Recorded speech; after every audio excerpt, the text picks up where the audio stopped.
ইসলাম সাহেব, হযরত মাওলানা মুফতি শামসুল ইসলাম সাহেব,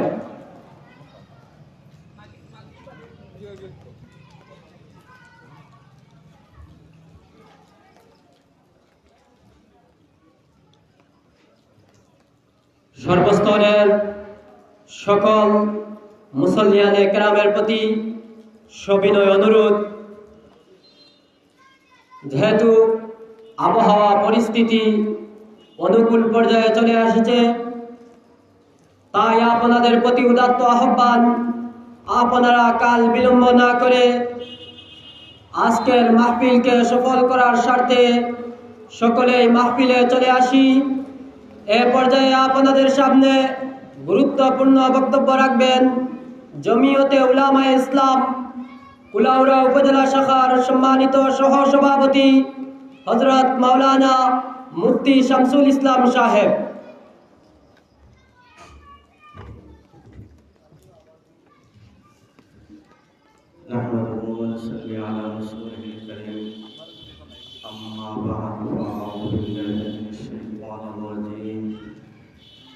بسم الله الرحمن الرحيم وإنك لعلى خلق عظيم وقال رسول الله صلى الله عليه وسلم بعثت لأتمم مكارم الأخلاق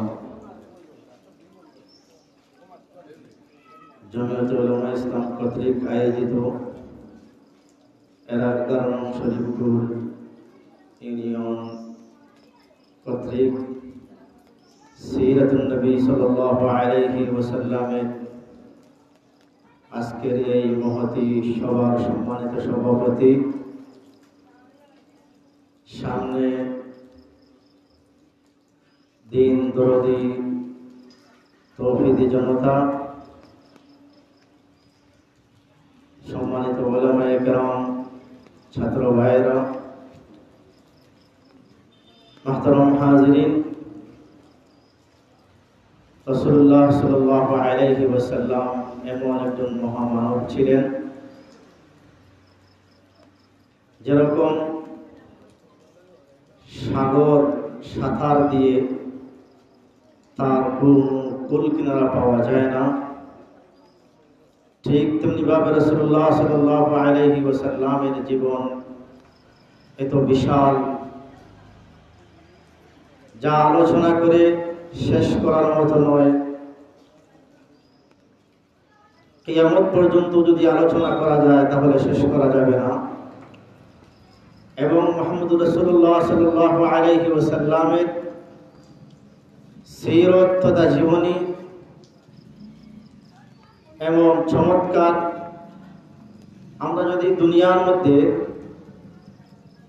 কোনো মানুষ সমাজপতি হোক অথবা যে কোনো ধরনের মানুষ হোক, সে চরিত্রবান, গুণবান, সমাজপতি, বিচারপতি, তার যদি জীবনী আলোচনা করা হয় তাহলে একবার, দুইবার, তিনবার শোনার পর চতুর্থবার আর শুনতে মন চাইবে না।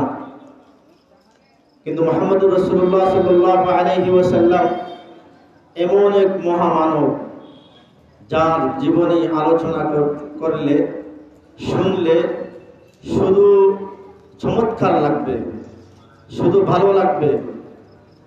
এবং এই আলোচনা কোনো মুসলমান শুনলে তার ঈমান বৃদ্ধি পাইতে থাকবে, যত শুনবে তত ঈমান বৃদ্ধি পাবে, তার ঈমানের মধ্যে নূর সৃষ্টি হবে।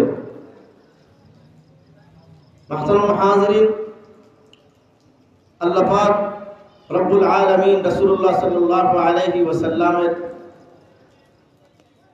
কথার উদ্ধৃতি দিয়ে কালামুল্লাহ শরীফের মধ্যে বলেন, লাকাদ লাবিস্তু ফীকুম উমরাম মিন ক্বাবলি, অর্থাৎ হে মক্কার মানুষেরা, আমি এই মক্কার মধ্যে উড়ে এসে জুড়ে বসিনি। আমার জন্ম এই মক্কা নগরীতে, আমি আমার শিশুকাল পার করেছি এই মক্কা নগরীতে, আমি আমার বাল্যকাল পার করেছি এই মক্কা নগরীতে, আমি আমার যৌবনকাল পার করেছি এই মক্কা নগরীতে। পারলে তোমরা আমার জীবনের এমন কোনো দিক দেখাও যে আমি নবুয়ত প্রাপ্ত হওয়ার পর, আমি নবী হওয়ার পর তোমাদেরকে আমি কোনো জিনিস নিষেধ করেছি, না করতে বলেছি, আর আমি নবুয়তের পূর্বে এই সমস্ত জিনিস করেছি। কোনো অবস্থায় কশিনকালেও কোনো সময়ই মক্কার কোনো লোক, কোনো কাফির কুফার মুশরিকরা বলতে পারে নাই যে হে মুহাম্মদ, তুমি তো নবুয়তের আগে, নবী হওয়ার আগে, নবুয়ত প্রাপ্ত হওয়ার আগে তুমি তো এই কাজ করলে, আর তুমি এখন আমাদেরকে নিষেধ করতেছো। মুহাম্মদুর রাসূলুল্লাহ সাল্লাল্লাহু আলাইহি ওয়াসাল্লাম এমন এক মহামানব ছিলেন। সংক্ষিপ্ত এই পরিসরে রসুলের সিরত নিয়ে আলোচনা করা দুষ্কর বিষয়। মুহতারাম হাজিরিন, আমরা পরিপূর্ণ মুসলমান, পরিপূর্ণ ঈমানদার তখন আমরা দাবি করতে পারব যখন আমাদের জীবনে রসুলের সিরতের প্রতিটা দিক, প্রতিটা সাইড যখন আমাদের জীবনে বাস্তবায়ন হবে, তখন আমরা রাসূলুল্লাহ সাল্লাল্লাহু আলাইহি ওয়াসাল্লামের প্রকৃত অনুসারী বলে আমরা দাবি করতে পারব। রসুলের ব্যক্তিগত জীবন, রসুলের সামাজিক জীবন, রসুলের রাষ্ট্রীয় জীবন, রসুলের আন্তর্জাতিক জীবন, সব দিক ফলো করতে হবে। শুধু রসুলের ব্যক্তিগত জীবন ফলো করলে হবে না, শুধু রাসূলুল্লাহ সাল্লাল্লাহু আলাইহি ওয়াসাল্লামের সামাজিক জীবনকে ফলো করলে হবে না, শুধু রাসূলুল্লাহ সাল্লাল্লাহু আলাইহি ওয়াসাল্লামের রাষ্ট্রীয় জীবনকে ফলো করলে হবে না, শুধু রাসূলুল্লাহ সাল্লাল্লাহু আলাইহি ওয়াসাল্লামের আন্তর্জাতিক জীবনকে ফলো করলে হবে না। সব কিছুকে ফলো করে যখন আমরা চলব, তখন আমরা দাবি করতে পারবো রাসূলুল্লাহ সাল্লাল্লাহু আলাইহি ওয়াসাল্লামের খাঁটি অনুসারী। তখন আমরা দাবি করতে পারবো আমরা রাসূলুল্লাহ সাল্লাল্লাহু আলাইহি ওয়াসাল্লামের প্রকৃত আশিক।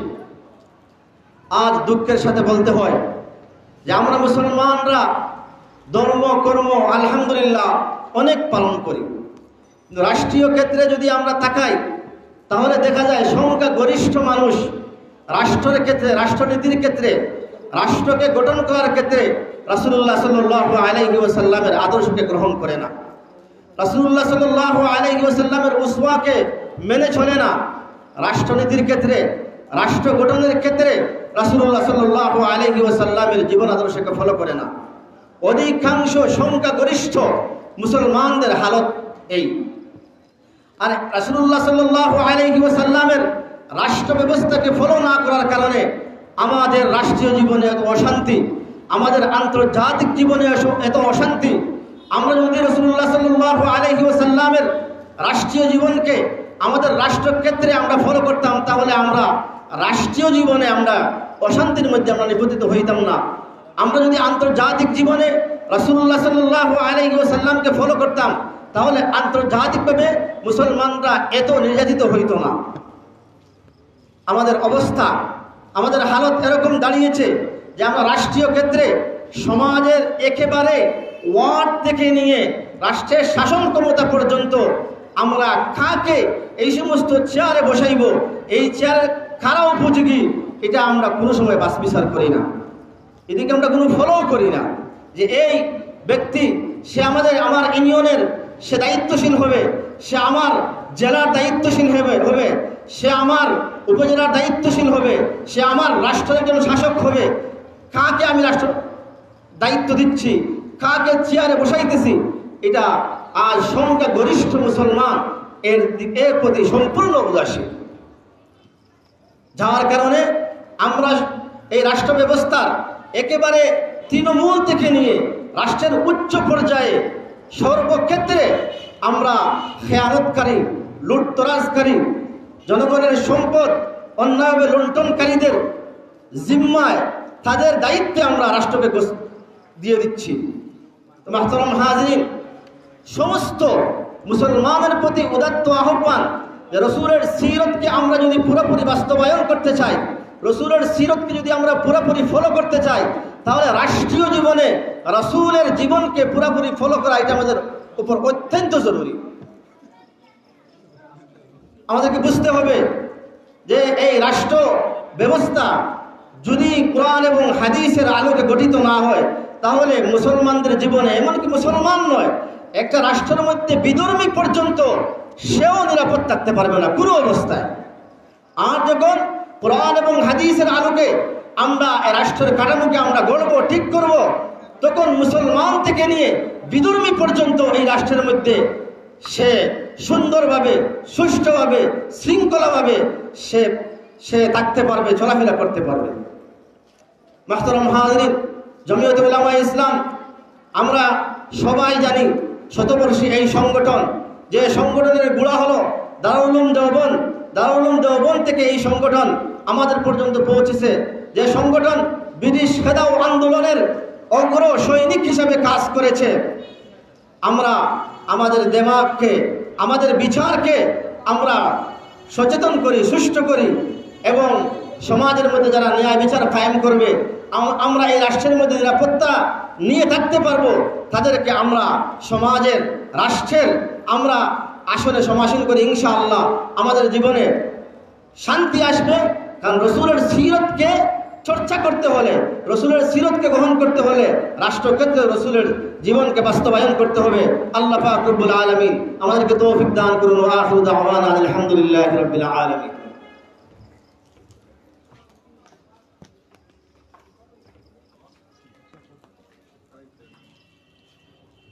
আলহামদুলিল্লাহ।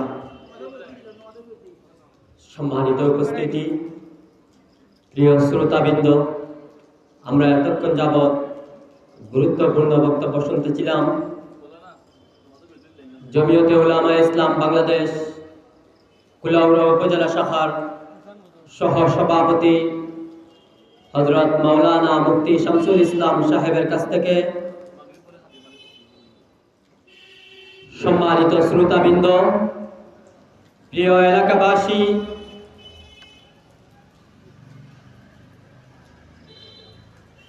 ইনসাফ ভিত্তিক আদর্শ রাষ্ট্র গঠনে মহানবী সাল্লাল্লাহু আলাইহি ওয়াসাল্লামের অবদান শীর্ষক জমিয়তে উলামায়ে ইসলাম বাংলাদেশ শরীফপুর ইউনিয়ন শাখার উদ্যোগে আয়োজিত আজকের এই সিরাত মাহফিলের কার্যক্রম ধারাবাহিকভাবে চলে আসছে।